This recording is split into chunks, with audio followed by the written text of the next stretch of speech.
This is the value of wrestling, the revolutionary force in wrestling podcasting.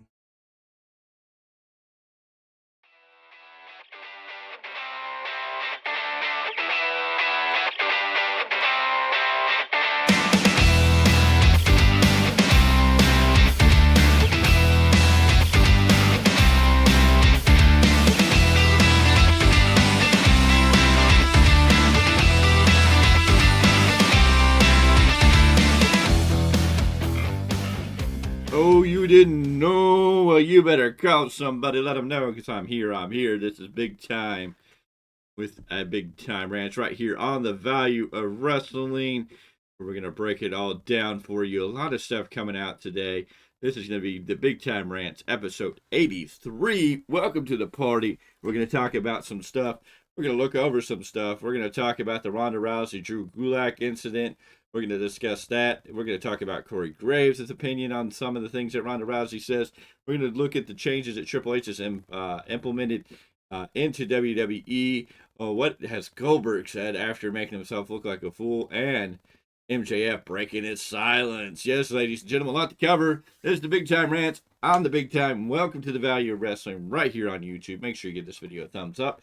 Make sure you drop your comments below. Join the conversation. Let us know what you think each and every time we come up here live. Now, later today, after Dynamite, we'll be doing a post-show review. Me and Mr. Clark will be here live covering all of that. It's a busy, busy week. It's the third day into WrestleMania week. The build is on. We are headed right into WrestleMania 40, just days away. It is about to come unglued. The wrestling world may have a different feeling. What is it going to be? How's it all going to play out? We can't wait to get there. Let's talk about Goldberg to get it started off. Blah, blah. I know a lot of people are mad at Goldberg. People are over Goldberg. Goldberg coming out here missaying Asuka's name, saying that, they let her beat his streak. He came off looking just bad, and it kills me. Goldberg was in another conversation, and he said this: when you're a professional wrestler by trade, you never retire until you're dead. I've been asked a couple of times, but it's hard to break me away. I've been hanging on the sidelines for 4 years with my son, my wife, and I moved here for the sole reason of watching our son grow up in an unbelievable surroundings, and it's been fabulous. Living out that script for the last 4 years, me not having to go back and forth to Hollywood to do anything, be able to set our time aside because he plays baseball, he plays football. So we've been parents for 4 years, and it's just been the best part of my life. It's awesome. So Goldberg's not saying he's done, but for now he's enjoying his life. What will the future hold for Goldberg? It's definitely up in the air. It's definitely going to be interesting. It's one of those wait and sees. Will we see Goldberg back in the ring? Anything is possible. Triple H is implementing a lot of changes into the WWE world, the WWE universe, and great. Everything wants to be like, I'm slow on my computer system at the moment, so I do apologize. There we go. We're back to it. Since relinquishing his creative position, Triple H has emerged as a formal figure in the wrestling and management, earning praise for his leadership and approach. Under Triple H's leadership, WWE has undergone significant changes with adjustments made to various rules and policies. While some rigid regulations have been relaxed, new measures have been introduced to streamline operations. In a recent interview with Sportskeeda, Corey Graves shed light on the shift in the dynamics following Triple H's ascension. Graves highlighted that noticeably increase in creative freedom granted to talent under Triple H's leadership. While rules and guidelines still exist, they are no longer as stringent as before, allowing performers more room to express themselves. Graves emphasized Triple H's deep-rooted understanding of the wrestling business, describing him as an old-school guy and a wrestling historian with an unmatched passion for the industry. Approach to everything has been refreshing, with a willingness to listen and collaborate. Corey Graves goes on to say, the biggest change has been the amount of freedom that talent has, myself included. Yeah, I'm not micromanaged. Michael Cole is no longer micromanaged. Of course, there are going to be rules and guidelines. It's just no longer a constant stream of consciousness. Indeed, Triple H's leadership has empowered WWE superstars to unleash their full potential, resulting in captivating performances and compelling storylines. The newfound sense of independence talent has flourished under Triple H's guidance, ushering in a new era of creativity and innovation within the WWE.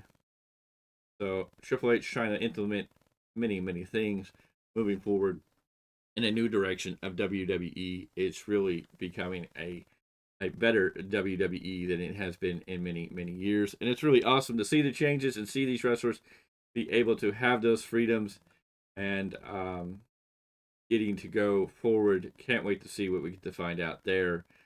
Um, so we'll look at that. We'll see what Triple H brings after WrestleMania. I think we're going to see a lot of big changes and see how it all plays out going forward. Ronda Rousey making her rumors, making her noise, making whatever you want to call it. She is out there promoting her book. She recently went on News Nation. Ronda Rousey was asked if she had encountered any misconduct with Vince McMahon during her her time in WWE. While she mentioned not experiencing it personally from Redacted, she did discuss encountering inappropriate behavior with the company culture. Rousey recounted an incident where someone in the writers' room grabbed the strings of her sweatpants without her consent while she was waiting to talk to Triple H in the writers' room. Rousey expressed discomfort with the situation, especially since no one reacted to it as abnormal. And I quote, not redacted personally towards me, but the company culture definitely. One time I was waiting to go talk to Triple H in the writer's room. I was standing there with Bruce Pritchard and another one of the writers. This guy grabs the strings of my sweatpants and no one reacts as if this is abnormal. He grabs it and starts going down the hall, and I'm like, what the was that? Why are you grabbing the string of my sweatpants? If my husband was standing here next to me, would you feel comfortable walking up to me and grabbing the strings of my sweatpants? Nobody around me acted as if it was abnormal. All the guys around me were just like it's a part of the day. I'm like, if this guy is coming up to me and doing this kind of stuff to me where there are other people around, what's happening to these other girls when it's not in a hallway?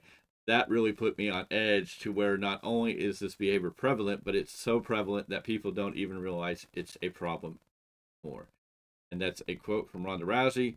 When asked who it was, she went on to say, I know exactly what he looks like. I'm blanking on his name. This part of my concussion test. Eventually, Ronda remembered and named Drew Gulak, going, and I quote again, Drew Gulak, that's who it was. I confronted him later and I was like, if I ever hear about you putting your hands on any other woman like this or doing anything like this to me ever again, we're going to have a problem. He, and I quote, said, no, I'm glad you said something to me. He really backpedaled, but to put it a sour taste in my mouth about the culture there and what's considered acceptable on how to touch and treat women in the hallways and anywhere. Ronda Rousey has also retired from professional wrestling for good, but has been labeled a bitter woman for her anti-WWE remarks. And Ronda Rousey is going around. She's promoting her book. She went on News Nation. I find it interesting that this is coming out now, and that she didn't remember Drew Gulak's name. Drew Gulak has responded, and Ronda Rousey, and here's what it says. Ronda Rousey recently made headlines after she accused WWE superstar Drew Gulak of an inappropriate behavior towards her during her time in the company. Gulak has now responded to the situation. During her appearance on News Nation, Rousey claimed that Drew Gulak acted inappropriately towards her by grabbing the strings of her sweatpants without her consent while she was waiting to talk to Triple H in the writer's room. Drew Gulak took to Twitter and responded to Ronda Rousey's accusation as Gulak stated the backstage at WWE event in 2022. He saw Ronda talking with a group in the hallway, and Gulak claimed that he stopped to say hi, shake all their hands. In an attempt to shake her hand, he accidentally touched her drawstrings. He clarified it was a complete accident and one for which he has apologized to her. He stated, and I quote, backstage at WWE event in 2022, I saw Ronda talking with a group in the hallway. I stopped to say hi, shake all her hands. In an attempt to shake her hand, I accidentally touched her drawstrings. Complete accident, and one that I had apologized to her for the mishap. Um, if Ronda Rousey felt that this man had inappropriately gestured towards her or grabbed her drawstrings in an inappropriate manner and walked away, um, there's nothing to say about that. I mean, if since this had happened, um, and it seems like he accidentally grabbed him. I guess you can if you're shaking hands, and maybe she was at the end of the line, and your hand, you're shaking, your hand swung over her crotch was, her crotch area, her drawstring, whatever was there, and accidentally. I don't know. This is a very, very sticky situation. Um, I'm kind of interested why it's coming up now. But again, the question being asked, if Ronda feels that she was violated and it was inappropriate, then she has every right to feel that way. Uh, it's a very confusing situation. It's a very great line of, whew, this did happen. He did grab her drawstring. Drew Gulak has admitted that. He's admitted that. He's also apologized. And Ronda, in her terms, says he apologized. Now, to look at it, Ronda's saying taking it a lot more serious. Drew Gulak's looking like, no, it was an accident. I think he's definitely taking it serious in the actions of the idea and trying to explain, this wasn't an intentional thing. She may feel it's more intentional. I don't know. We weren't there. And of course, it's out there in the conversation. I don't know how people are going to feel about this. Some people probably want Drew Gulak fired, misappropriation. Other people are probably going to support Drew Gulak saying, hey, it was an accident. I think at the end of the day, um, I don't know if Rousey's necessarily trying to go after Drew Gulak or trying to point out that there is a behavioral issue within WWE and a behavioral issue and the reaction to people's behavior. But I think with everything that's come to light, I think WWE, TKO, and everything up the chain of command it is really trying to make the bigger changes. I think Endeavor is the leading dog here, and I think WWE and the culture within WWE is definitely going to have to change. I think there's going to have to be some things that are put in place behavior wise that things like this don't go on. Now, if Drew Gulak was acting inappropriate behind closed doors with any of the other female talent, it's a way to be seen. It's an interesting look, and I can understand why Ronda Rousey would make a statement. If he's doing this in public, what could he possibly be doing behind closed doors? Doesn't necessarily say that Drew Gulak was doing anything behind closed doors, but it definitely could paint a picture uh, open to an imagination in what could possibly be going on.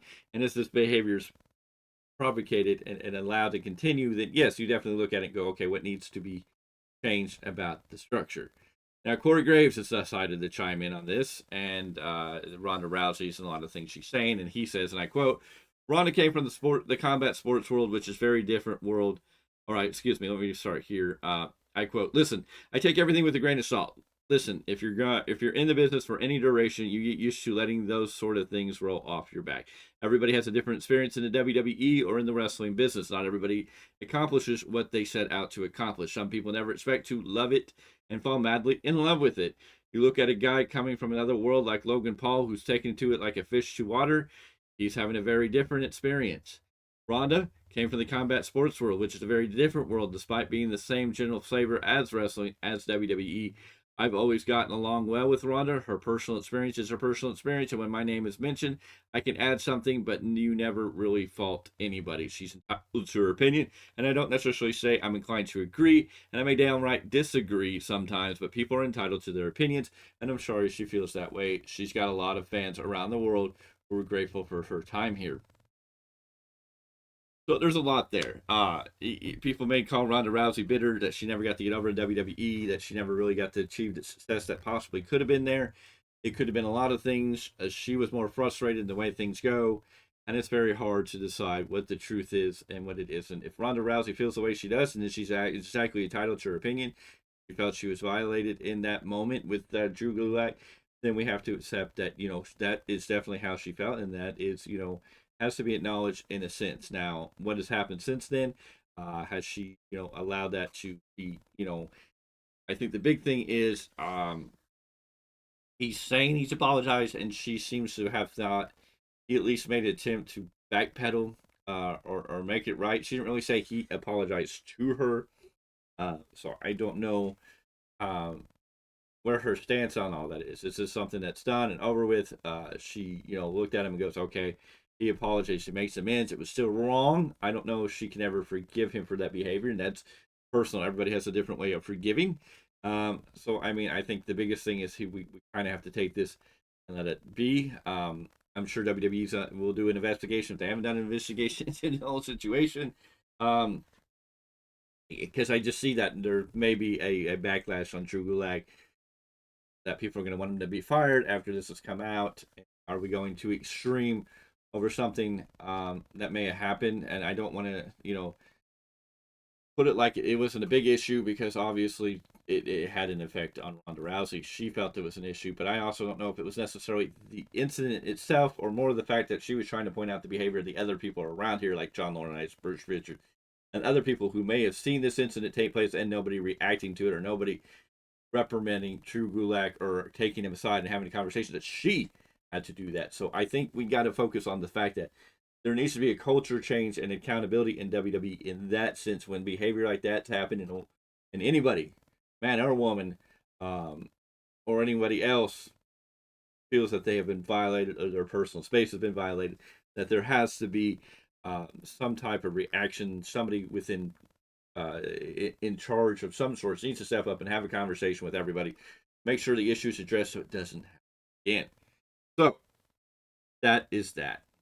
MJF breaking his silence on Twitter today. Big news. MJF hasn't heard. We haven't heard much since he left at World's End at the end of last year. It's been almost 90 days, or at the 90-day mark since World's End now. What is the status of MJF? Nobody really knows. A lot of talks and rumors. A lot of people believe he's going to show up at WrestleMania to help out Cody or turn on Cody. A lot of people believe he's still signed to AEW and will return at Dynasty. What is going to happen to MJF? We're going to have to wait and see. But MJF has been notably absent from television since World's End due to an injury. However, he recently broke his silence via social media in a rather dramatic fashion, accusing The Rock of stealing his ideas. The Rock's recent appearance at Monday Night Raw saw him wreaking havoc by relentlessly lashing Cody Rhodes and Seth Rollins with Rhodes' as weight belt. This act caught MJF's attention as it bore a striking resemblance to his own previous actions, adding fuel to the fire. The Rock commissioned the customized painting featuring himself alongside a bloody Cody Rhodes that was made with this particular contentious. What made this particularly contentious is the painting was created by MJF's ex-fiancée Naomi Rosenblum.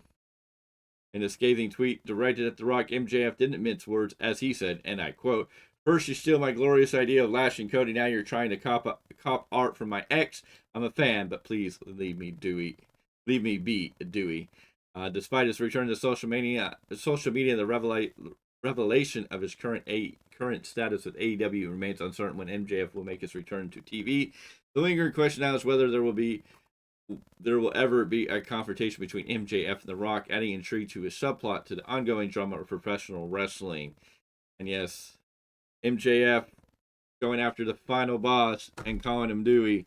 I think this is going to stir a lot of fans up, getting them to believe that something else is going down, something else is happening. This is probably going to push the narrative that MJF is signed with WWE. I don't believe it yet. I think he's still with AEW. I think we'll see him return to AEW. If there was a bidding war for 2024 going on, I think MJF would be selling it a lot more. And since we haven't heard a whole lot from MJF except this, we're going to have to wait and see. So a lot of speculation, a lot of ideas of what's going forward. Is MJF still with AEW? I believe that's probably where he's going to be right now. Could he show up at WrestleMania? Could he show up and be a part of WWE? Hey, more power to him. That could be something that turns out really awesome if that's true. A lot of great storylines that could boil over. MJF, The Rock, Cody, CM Punk again. If they run into each other, a lot there. That could be very, very interesting. A lot of it, though, is just going to be wait and see. Anyways, on the Big Time, this is Big Time Rants, episode 83. I thank you for joining me. I thank you for being here. Make sure you hit that like button. Make sure you subscribe. Join the Value Wrestling family if you're not ready. We're on that climb to 1,000. A lot of great things we're going to do once we hit that 1,000 mark. So join on with us. We really want to be the fastest growing podcast in the wrestling world. And we are definitely here to be contenders, not pretenders. And you should believe that. Ring the bell for notifications. Drop your comments in below on all the articles I talked about today. What do you think about Ronda Rousey and the Drew Gulak situation? What do you think of Ronda Rousey overall? MJF, where do you think he's winding up? Is he still with AEW? Is he coming back to, or is he coming to WWE? Or any other thoughts that you can think of? You're always welcome to share them in the conversation below. But let's I can promise you, I talk. Let's be respectful. Everybody has a right to their opinion, and just because we don't necessarily agree with somebody's opinion, they still have a right to voice their opinion. That's what makes debating and having conversations like this good. I thank you for being here. I will see you on the next one. I'm going to get out of here. Goodbye.